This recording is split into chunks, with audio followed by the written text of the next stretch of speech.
urusan kartu ATM expired nggak kelar-kelar ini jadinya. Lagian, bapak sih, polisi pakai ada di bank. Emangnya saya mau ngerampok apa? Emangnya di jalan udah nggak ada pohon apa? Buat ngumpet. Terus baru nongol kalau ada pengendara yang melanggar rambu. Assalamualaikum warahmatullahi wabarakatuh. Bareng Andi lagi.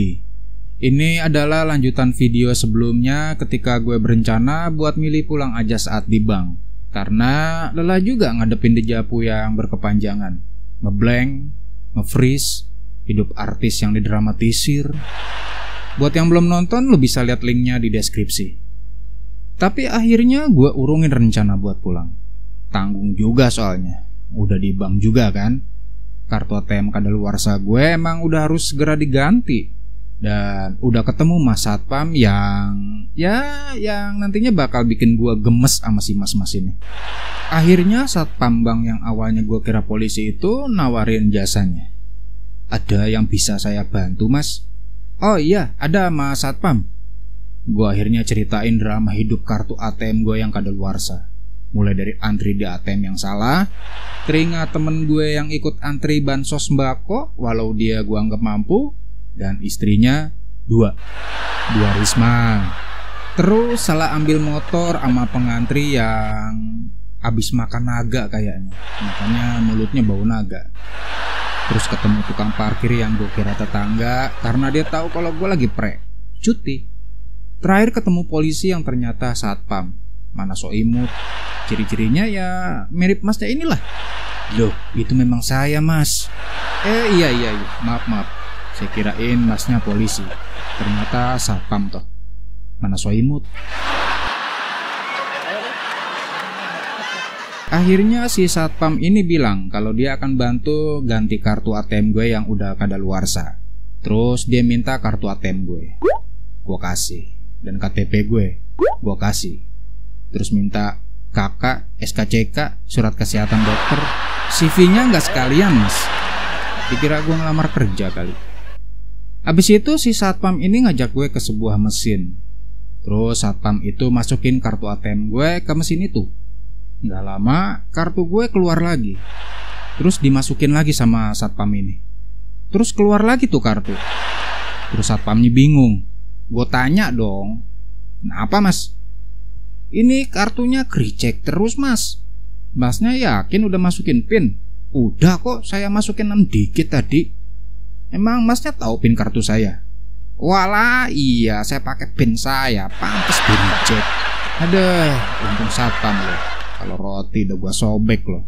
Yang disobek itu bukannya kertas mas. Nah itu mas, makanya saya bingung kenapa ada yang namanya roti sobek. Padahal makannya kan gak disobek. Loh emang makannya diapain mas?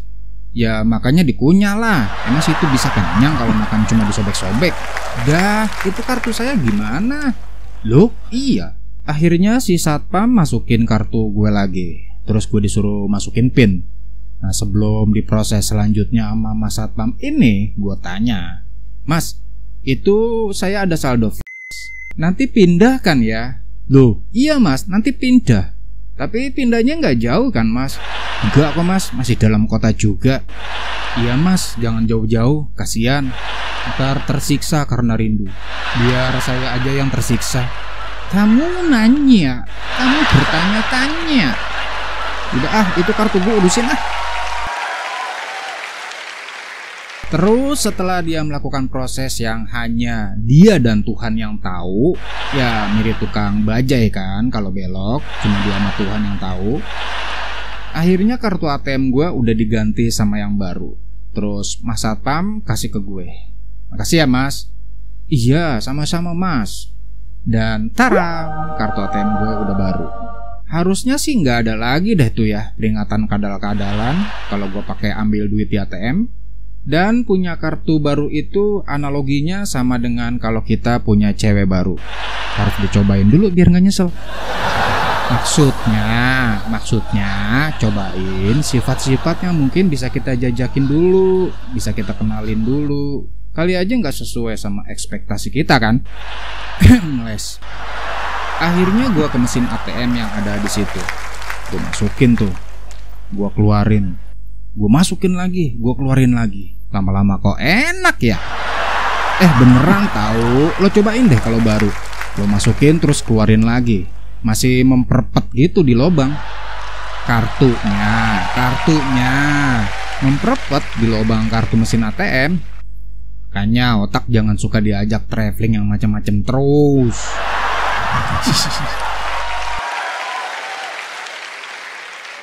Setelah gue masukin kartu ATM gue, terus gue masukin PIN. Gue coba cek saldo tabungan gue dong. Oke, saldo udah sesuai, masih utuh. Ya sekitar 7 digit lah. Loh, kok ketawa? Itu 7 digit kan? Coba aja lo hitung tuh digitnya. Terus terakhir gue cek saldo flash gue, dan ternyata kosong. Wah, gimana nih satpam? Langsung gue samperin tuh sama satpamnya tuh. Karena sedikit ke bawah suasana kesel seharian, suara gue mungkin agak ngegas jadinya. Mas satpam, kok saldonya kosong? Loh, masnya kenapa nggak bilang kalau ada saldo? Wah, ngajakin ribut nih orang. Kan tadi gue udah bilang ya, itu ada saldo flash. Pindah apa kagak? Masnya bilang dipindahkan kan ya? Walau pindahnya nggak jauh-jauh karena takut rindu gitu. Suara gue yang sedikit ngegas bikin atensi orang-orang yang nunggu dipanggil nomor antriannya. Ternyata ada ibu-ibu yang lagi duduk deket jendela langsung lihat ke gue. Ada bapak-bapak juga yang lagi ngantuk di pojokan langsung ambil dompetnya dan periksa kartu ATM-nya. Mau tahu dia mau ngapain? Apaan coba motifnya? Terus ada cewek, ada anak kecil, pokoknya semua ngeliatin gue lah. Nah, ada satu cowok nih yang gak ngeliatin gue. Kayaknya gak terusik gitu. Terus gue penasaran kenapa dia gak ngerasa terganggu ya. Pas gue deketin, dodoli pet, ternyata lagi push rank dia. Pantes. Ada bom meledak juga dicuek itu. Lagi ada wifi gratis. Dasar cowok gak modal. Si mas satpam ini mukanya langsung pucat, matanya merah, bibir biru-biru, badannya menggigil. Lo ketakutan apa sakau sih mas? Kayak edik gitu gejalanya. Akhirnya dia ngaku salah, terus minta maaf dan berjanji untuk ganti saldo gue. Nah ini nih, gue tuh kadang kurang ngerti gitu sama mental-mental lemah kayak gini. Semua kesalahan itu ukurannya uang. Dia pikir dengan mengganti saldo gue masalah bisa selesai gitu. Enggak lah. Walaupun saldo gue nggak banyak, ya sekitaran ratusan ribu deh seinget gue terakhir itu. Tapi ini bukan soal uang. Nggak bisa semua diselesaikan dengan uang kan? Saya ganti 1 juta mas. Enggak. 1,5 juta? Tidak. 1.750.000. Gue diem. Hati gue berkecamuk. Setan mulai membisikkan kata-kata. Ambil Andi, ambil. Saldo flash lo kan cuma sisa 400 ribuan. Makin gue diem makin banyak itu setan bisikin. Yang tadinya cuma 1, terus datang keluarganya. Sampai satu ruangan itu penuh deh sama setan. Tidak, gue tetap mempertahankan prinsip gue. Gue tetap menjunjung tinggi sportivitas berpikir biar fair bagi siapapun yang udah ngerugiin orang lain. 2 juta gimana mas satpam? Oke ya, jual modal aja itu.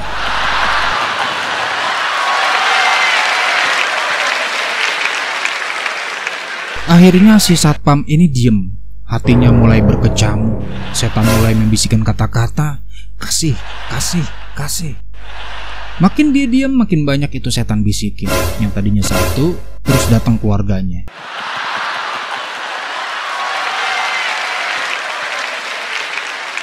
Lah, kan tadi udah datang tuh keluarganya setan.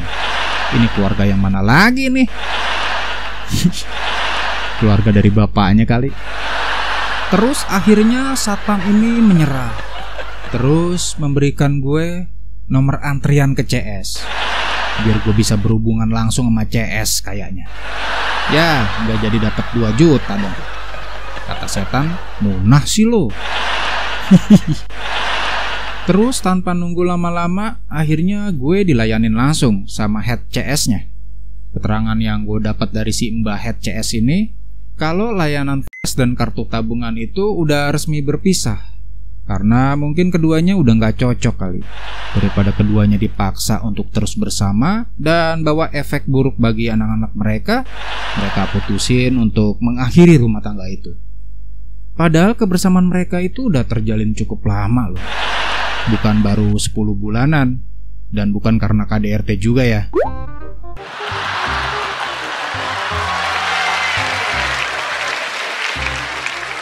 Si Mbah Head CS ini juga bilang, ini juga menjaga kemungkinan pahit kalau kartu ATM hilang, kartu nya nggak ikut hilang juga. Karena terpisah kan. Cuma yang ini gue rada kurang setuju sama alasannya. Semisal kartu ATM hilang, kan pasti bakal hilang sama dompet-dompetnya kan. Ada jaminan gitu kartu nya nggak hilang kalau dompetnya hilang? Bisa apa gitu? Kartu nya keluar dari dompet terus pesen ojol buat balik pulang? Nggak bisa kan? Beda ceritanya kalau tuh kartu lo taruh dalam BH buat yang cewek, terus dikeluarin waktu mau pakai. Ya kayak mama zaman dulu. Nah kalau cowok dimasukin kemana ya? Sempak kali ya. Repot juga kalau mau pakai bayar tol. Ngerogoh dulu gitu kali ya. Effort banget. Belum lagi kalau nyangkut. Ujung-ujungnya gue harus rela beli kartu terpisah. Dan menurut Mbah Head CS ini akan di-refund maksimal 7 hari kerja tuh saldo. Ini juga regulasi yang kurang gue suka juga sih. Bisa bayangin gak lo? Andai orang ini bener-bener butuh buat kerja sebagai supir, semisal ojol atau supir travel lah. Ya kalau dia masih punya dana buat beli saldo lagi mah gak masalah. Kalau enggak, apa bisa kerja dia? Pasti nunggu refundnya balik kan? Dan buat Mas Satpam, usahain deh untuk gali knowledge mengenai teknis-teknis pelayanan kayak gini. Bukan gak mustahil kalau nanti justru Anda yang disalahkan. Sebab agak fatal loh mas, kalau kebetulan ketemu sama orang-orang yang kekeh mempermasalahkan kesalahan sampean yang disebabin karena human error servicing. Oke deh, sampai di sini dulu serial kartu ATM kadaluarsa. Kita sambung lagi di video selanjutnya dengan cerita lucu-lucuan dari kejadian yang mungkin gue alamin sendiri. So jangan lupa subscribe, terus tekan lonceng biar bisa dapat update kalau ada video lanjutan. Gue Andi, wassalamualaikum warahmatullahi wabarakatuh. Bye bye. Terima kasih mas, semoga selamat sampai tujuan. Sama-sama.